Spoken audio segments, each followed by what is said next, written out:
नमस्कार। आप सभी को हमारे YouTube channel Sharma sir India में स्वागत है। आज हम कॉम्पिटिटिव एग्जाम में आने वाले कुछ सवाल आपके सामने लेकर आए हैं। आज हम इंग्लिश के विषय में पढ़ेंगे, ठीक है। अगर आपको हमारे वीडियो अच्छे लगे तो लाइक शेयर और सब्सक्राइब करना और बेल के आइकन को भी दबाना, ताकि हमारा दूसरा वीडियो अपलोड होने पर आपके वहाँ जल्द से जल्द नोटिफिकेशन जा पहुँचे। अब देर न करते हुए डायरेक्ट वीडियो की ओर रुख करते हैं। चलिए आज का पहला सवाल देखते हैं, क्या है। Select the synonym of astonish. अब पहले हम जानते हैं सिनोनिम और एंटोनिम्स का अर्थ क्या होता है। सिनोनिम्स का अर्थ होता है सेम मीनिंग और एंटोनिम का अर्थ होता है अलग मीनिंग या मतलब अपोजिट मीनिंग। अपोजिट मीनिंग को एंटोनिम बोलते हैं और सेम मीनिंग को सिनोनिम्स बोलते हैं, ठीक है। तो एस्टोनिश का सेम मीनिंग क्या है या सिनोनिम क्या है। म्यूडेन, इम्प्रेस, ओवरवेम और काम। तो क्या होगा आपका synonym of astonish. Synonym of astonish क्या है। इन चार ऑप्शन में से आपका सही जवाब होगा सी वाला ऑप्शन, ओवरवेम, ठीक है। Synonym of astonish is overwhelm. अब आपका दूसरा सवाल देखते हैं। One who possesses many talents. क्या होगा वो। एक्सेप्शनल, विजडम, वर्साटाइल या नोबल। क्या होगा। One who possesses many talents, एक आदमी जिसके पास बहुत टैलेंट है, तो उसको क्या बोलेंगे। एक्सेप्शनल बोलेंगे, विजडम बोलेंगे, वर्साटाइल बोलेंगे या नोबल बोलेंगे। तो क्या होगा उसका सही जवाब वर्साटाइल होगा। One who possesses many talents is called versatile. आज का तीसरा सवाल। Select the synonyms of simmering. Simmering के सिनोनिम्स हमको पहचानना होगा। यहाँ पर चार ऑप्शन में से एक सही जवाब होगा। तो क्या क्या है ऑप्शन। स्टोलिड, ग्लिंटिंग, डफ्ट और डफी। तो सिनोनिम का मतलब सेम मीनिंग। सिमरिंग का सेम मीनिंग क्या होगा आपका ग्लिंटिंग होगा, ठीक है। तो हम चौथा सवाल की ओर जाते हैं। चौथा सवाल है a hater of knowledge and learning is known as. एक हेटर मतलब जो नफरत करता है किससे। नॉलेज, ज्ञान और शिक्षा, जानने के लिए, पढ़ाई के लिए, ऐसे लर्निंग और ज्ञान के जो नफरत करता है उसको क्या बोलते हैं। बिब्लियोफाइल, फिलोलॉजिस्ट, मिसोगाइनिस्ट या मिसोलॉजिस्ट। क्या बोलते हैं। A hater of knowledge and learning is known as, D वाला ऑप्शन, मिसोलॉजिस्ट बोलते हैं, ठीक है उसको। आज का पांचवा सवाल। A ladies umbrella is. एक महिला के छतरी व छाता को क्या बोलते हैं। पारासोल, ग्रेनारी, एपिताप या एवियरी। क्या बोलते हैं एक महिला के अम्ब्रेला को।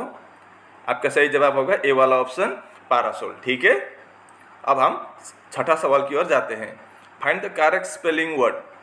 एडवर्सिटी के हमको करेक्ट स्पेलिंग ढूंढना होगा। यहाँ पर चार ऑप्शन है, चार में से तीन गलत स्पेलिंग है, एक सही स्पेलिंग है। तो कौन सा वाला सही है कौन और बाकी तीन गलत है। तो कौन सा वाला सही है हमको वो सही वाला पहचानना होगा।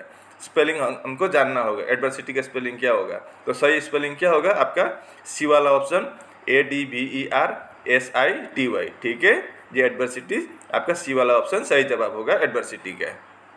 अब हम सातवां सवाल की ओर जाते हैं। Find the correct spelling word. Affidavit, जो हम कभी कभी हमारा नाम वगैरह कुछ गलत हुआ तो हम कोर्ट में जाके एफिडेविट करते हैं ना, वो एफिडेविट का स्पेलिंग क्या होता है। तो यहाँ पर सेम स्पेलिंग अलग है लेकिन प्रोनाउंसिएशन लगभग सेम ही है चारों का। तो कभी कभी हम कंफ्यूज हो जाता है स्पेलिंग लिखने में, तो गलत भी लिख देते हैं, इसलिए हमको सही स्पेलिंग हमको जानना जरूरी होता है। तो यहाँ पर चार में से आपका डी वाला ऑप्शन, एफिडेविट, ये वाला आपका सही जवाब होगा, ठीक है। AFFIDAVIT सही जवाब होगा। एफिडेविट का करेक्ट स्पेलिंग यही है। आज का आठवां सवाल। Catching the earlier train will give us the dash to do some shopping. यहाँ पर फिल इन द ब्लैंक्स है ये। Catching the earlier train will give us the क्या होगा, चांस होगा, ठीक है। To do some shopping, luck नहीं होगा, पॉसिबिलिटी भी नहीं होगा, ओकेशन भी नहीं होगा, आपका सही जवाब चांस होगा, ये ए वाला ऑप्शन। अब नवा सवाल। I saw a dash of cows in the field. Group of cows होगा या हर्ड ऑफ काउस होगा या स्वम ऑफ काउस होगा या फ्लॉक ऑफ काउस होगा। क्या होगा आपका काउ के क्षेत्र, काउ के में क्या होता है, हर्ड होता है, ठीक है। आई saw A heard of cows, गाय के समूह को क्या बोलते हैं, हर्ड बोलते हैं, ठीक है। The grapes are now dash enough to be picked. तो क्या होगा, ग्रेप्स मैच्योर होगा, एडवांस होगा, राइप होगा या मैच्योर होगा। सॉरी, मैच्योर 2 ऑप्शन आ गए हैं। तो क्या होगा आपका सही जवाब, the grapes are now ripe. Ripe का मतलब पकना है, to be enough to be picked, वो तोड़ने के लिए पका हुआ, ठीक है, अब राइप होगा, ठीक है, सी वाला ऑप्शन। अब 11वां सवाल, फॉर्म द सेंटेंस। यहाँ से हमको सेंटेंस बनाना है। हमको 5 वर्ड दिया है, आई 1 नंबर पर, बी नंबर पर इमीडिएटली, सी नंबर पर, 3 नंबर पर सैलरी, 4 नंबर पर, 4 नंबर पर माई और 5 नंबर पर वांट। तो I immediately, salary, my, want, अगर हम ऐसे बोले तो हमारा इंग्लिश ग्रामरलेस इंग्लिश होगा, कोई नहीं समझेगा, उल्टा हम हमारा इंग्लिश सुनकर लोग हंसेंगे हमारे ऊपर, ठीक है। तो हमको अगर सही इंग्लिश बोलना है या लिखना है तो हम इसको, इस वर्ड को हम अरेंज करना होगा, आगे पीछे करना होगा, तभी हम इसको सही बना सकेंगे। तो कैसे होगा, तो हम क्या लिखेंगे पहले, I want my salary immediately. तो आई 1 नंबर पर है, वांट 5 नंबर पर, 1 5। यहाँ पर बी और डी वाला ऑप्शन में से 2 होगा, तो ए और सी नहीं होगा, तो पता चल गया। आई वांट माई का मतलब 4, 1 5 4। अब सैलरी होगा 3 और लास्ट में इमीडिएटली 2, मतलब आपका डी वाला ऑप्शन सही होगा, I want my salary immediately. आपका डी वाला ऑप्शन सही जवाब होगा, ठीक है। अब हम 12वां सवाल की ओर जाते हैं, फॉर्म द सेंटेंस। यहाँ पर भी हमको सेंटेंस बनाना है। डू टुडे यू मस्ट ईट। अगर हम इससे बोलें तो डू टुडे यू मस्ट ईट, कोई नहीं समझेंगे। तो इसको हमको, इस सेंटेंस को रिसफल करके हमको अगर बनाना हो तो इसको हम सही तरह से sentence, proper sentence, meaningful sentence बनाना हो तो हम इसको क्या करेंगे, you must do it today होगा। तो यू का मतलब 3 नंबर आगे होगा, उसके बाद मस्ट होगा, यू के बाद मस्ट, यू मस्ट 3 और 4 होगा, यू मस्ट डू 1, तो ये सी वाला ऑप्शन होगा, यू मस्ट डू इट। तो उसके बाद 1 के बाद 5 और लास्ट में 2 होगा, today, you must do it today, मतलब आपका 3 4 1 5 2 आपका सी वाला ऑप्शन सही जवाब होगा, ठीक है। अब 13वां सवाल, यहाँ पर भी वैसे ही है, form the sentence. Medicine a Nita given was. तो यहाँ पर भी सेंटेंस उल्टा है, आगे पीछे कर दिया है, उसको हमको सजा के सही प्रॉपर मीनिंग में लाना होगा। तो कैसे करेंगे, नीता वास गिवन ए मेडिसिन हो गया, तो नीता 3 पर 3 आगे आएगा, उसके बाद वास होगा 3 5 कहाँ पर है, ए वाला ऑप्शन सही जवाब होगा, ठीक है। नीता वास गिवन अ मेडिसिन। तो आज का 14वां सवाल है, he has dash people visiting his house because he fears it will cause discomfort to neighbours. तो क्या होगा, कर्टेल होगा, रिक्वेस्टेड होगा, स्टॉप होगा या वार्न्ड होगा। ही हैज़ कर्टेल पीपल होगा या ही हैज़ रिक्वेस्टेड पीपल होगा या ही हैज़ स्टॉप पीपल होगा या ही हैज़ वार्न पीपल। उसने क्या किया, लोगों को, या डैश है विजिटिंग हिज हाउस, उसको उनके घर में जाने के लिए, because he fears it will cause discomfort to neighbours, उनके पड़ोसियों को हो सकता है उससे परेशानी होगी, इसलिए उसने क्या किया, लोगों को उनके घर जाने से मना किया, रिक्वेस्ट नहीं किया है, या वार्न भी नहीं किया या कर्टल भी नहीं किया, स्टॉप होगा, ठीक है। He has stop people visiting his house because he fears it will cause discomfort to neighbours, मतलब आपका सी वाला ऑप्शन सही जवाब होगा। आपका 15वां सवाल, this is a good plot होगा, स्पॉट होगा, सीन होगा या लैंडस्केप होगा फॉर ए पिकनिक। तो पिकनिक के लिए हम क्या यूज़ करते हैं, स्पॉट यूज़ करते हैं, ठीक है। आपका बी वाला option, this is a good spot for a picnic. हम कभी कभी हम पिकनिक स्पॉट भी यूज़ लिखते हैं कहीं कहीं, तो यहाँ पर गुड स्पॉट हो जाएगा, बाकी 3 नहीं होगा, ठीक है। This is a good spot for a picnic. आपका 16वां सवाल देखते हैं, a wise man is one who learns from his. एक ज्ञानी आदमी क्या होता है, वो क्या सीखते हैं, अपनी, क्या होगा वहाँ, एरर होगा, मिस्टेक होगा, लाइस होगा या बैड मैनर्स होगा। तो एक ज्ञानी आदमी क्या सीखता है, अपनी क्या चीज़ से सीखता है, अपनी गलती से सीखता है। जो आदमी अपनी गलती से कुछ ज्ञान लेता है या सीखता है उसको ज्ञानी आदमी कहलाता है। तो यहाँ पर वो बी वाला ऑप्शन मिस्टेक होगा, ठीक है। अब हम 17वां सवाल की ओर देखते हैं। Many companies ask their employees to sign a, बहुत कंपनी उनके कर्मचारियों को एक साइन करने देते हैं, सीक्रेसी के, गोप्यता के सिग्नेचर करने देते हैं, उसको क्या बोलते हैं? एग्रीमेंट, बॉन्ड, ट्रीटी या एस्पियोनेज, क्या बोलते हैं? Many companies ask their employees to sign a agreement of secrecy होगा, या बॉन्ड ऑफ सीक्रेसी, या ट्रीटी ऑफ सीक्रेसी, या एस्पियोनेज ऑफ सीक्रेसी। तो सही जवाब क्या होगा? आपका बी वाला ऑप्शन बॉन्ड होगा, ठीक है। Many companies ask their employees to sign a bond of secrecy. अब हम 18वां सवाल की ओर जाते हैं। Even if it rains I shall come means, इसका मतलब क्या होता है? इवन इफ इट रेन, अगर बारिश भी हुआ, आई शैल कम, मैं आऊँगा, का मतलब क्या होता है? If it rains I will not come, अगर बारिश हुआ तो मैं नहीं आऊँगा। If I come it will not rain, अगर मैं आऊँ तो बारिश नहीं होगा।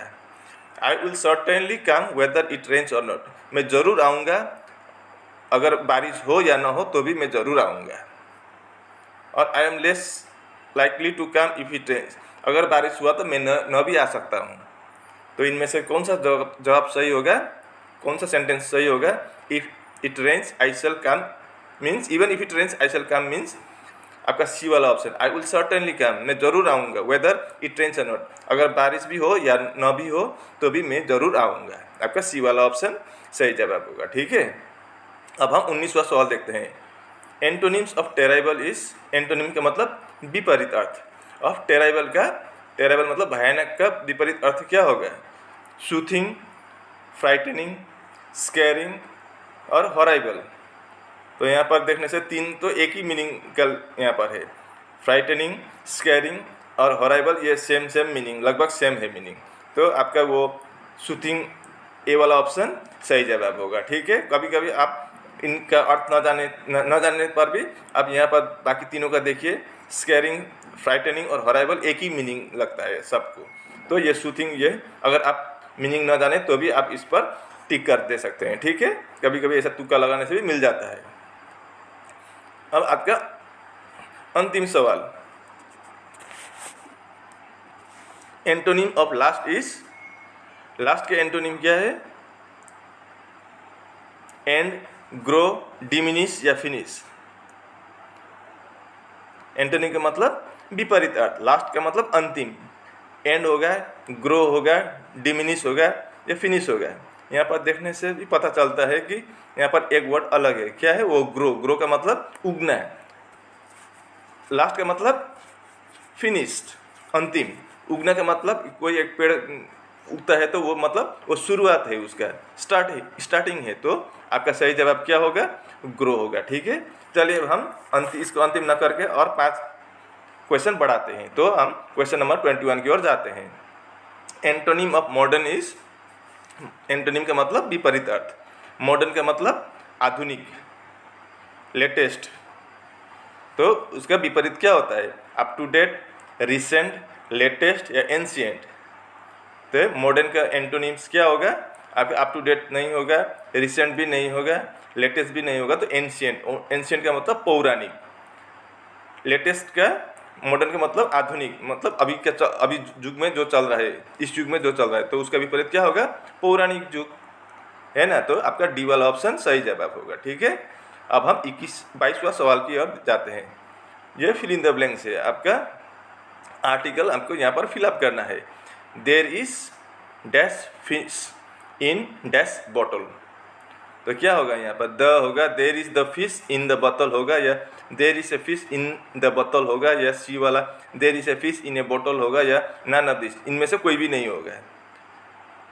जैसा थे वैसा ही होगा, देयर इज फिश इन बोतल होगा। तो आपका सही जवाब क्या होगा? There is a fish in the bottle, आपका बी वाला ऑप्शन सही जवाब होगा, ठीक है। अब हम 23वां सवाल की ओर जाते हैं। I saw dash good deal of him during dash war, यहाँ पर क्या होगा, ए नंबर का ऑप्शन दिया है नो आर्टिकल और ए, जैसे कि आई सॉ, नो आर्टिकल मतलब यहाँ कुछ नहीं होगा, I saw good deal of him during a war. B वाला I saw the good deal of him during the war. C वाला option I saw a good deal of him during a war. और D वाला option I saw a good deal of him during the war. तो कौन सा सही होगा आपका, D वाला ऑप्शन ए और द होगा। ठीक है, तो क्या होगा, I saw a good deal of him during the वार। ठीक है, अब हम 24वां सवाल की ओर जाते हैं। Dash higher you climb dash colder it gets.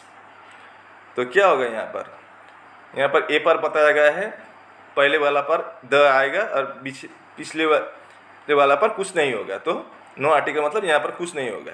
तो the higher you climb colder it gets, ये ऐसा नहीं होगा। अब दूसरा वाला देखते हैं, नो आर्टिकल मतलब ये दोनों पर आर्टिकल नहीं होगा, तो जैसा था वैसा ही होगा, जैसे कि higher you climb colder it gets, ऐसा भी नहीं होगा। और तीसरा वाला नो आर्टिकल और द है, तो higher you climb the colder its gets नहीं होगा, ये भी नहीं होगा। तो चौथा वाला देखते हैं, the higher you climb the colder it gets, ये वाला सही होगा। तो मतलब आपका डी वाला ऑप्शन सही होगा, द हायर यू क्लाइम्स, जितने आप ऊपर जाएंगे उतने आपको क्या लगेगा, ठंड लगेगा मतलब। ठीक है, अब आज का अंतिम सवाल, आइडेंटिफाई द टेंस। यहाँ पर आपको टेंस काल पहचानना होगा। They are working on the project together, ये कौन सा टेंस में है, सिंपल प्रेजेंट में है, प्रेजेंट कॉन्टिन्यूस में है, सिंपल पास्ट में है या पास्ट कॉन्टिन्यूस में है। They are working on the project together, यहाँ पर क्या है, आर है। आर का मतलब वो प्रेजेंट में है। अब प्रेजेंट में भी दो ऑप्शन है, सिंपल प्रेजेंट और प्रेजेंट कॉन्टिन्यूस। ये सी और डी नहीं होगा, तो ये सिंपल पास्ट और पास्ट कॉन्टिन्यूस नहीं होगा। आर का मतलब अगर वेयर होता तो पास्ट में होता है, यहाँ पर प्रेजेंट में है, आर है। अब वर्किंग के पीछे आईएनजी है, आईएनजी का मतलब कंटिन्यू चल रहा है, तो मतलब वो कॉन्टिन्यूस होगा, प्रेजेंट कॉन्टिन्यूस। आपका बी वाला ऑप्शन सही जवाब होगा। आप अब बताइए आपको हमारे वीडियो कैसे लगे, अगर अच्छी लगे तो लाइक शेयर और सब्सक्राइब करना और बेल के आइकन को भी दबा देना। मैं ऐसे मुद्दे लेकर आपके सामने जल्द फिर हाजिर होऊंगा, तब तक के लिए मुझे विदा दीजिए। आपका दिन शुभ हो, नमस्कार।